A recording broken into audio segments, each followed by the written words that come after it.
Datorren asteazkenean, Iak 19 kulturretxeko erakusketaretoan Mikel Oteroren hitzaldia izango dugu. Gaia hauxe izango da. Nola egingo diogu aurre energia krisiari? Energia krisia Euskal Herrian. Mikel Otero EH Bilduko legebiltzarkidea da.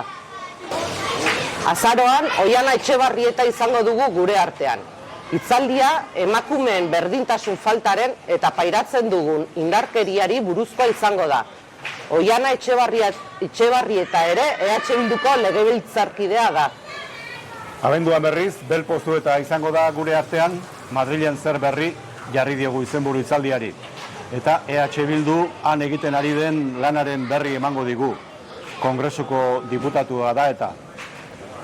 Bestalde, Lazkautarroi gogorarazi nahi dizuegu, EH Bildu antolatu dituela hitzaldi hauek, baina herritar guztiok zaudetela gonbidatuta, gaian interesa duen edonor etor daitekeela. Ez dizuegu sarreran EH Bilduren karnetik eskatuko, ez eta datozen hauteskundeetan EH Bilduri botoa ematekorik ere. Bueno, hobeto pentsatuta hori bai, hori eskatuko dizuegu kanpainan sartzen garenean, baina hori etortzen ez bazarete ere bai. Eskatzea libre baita.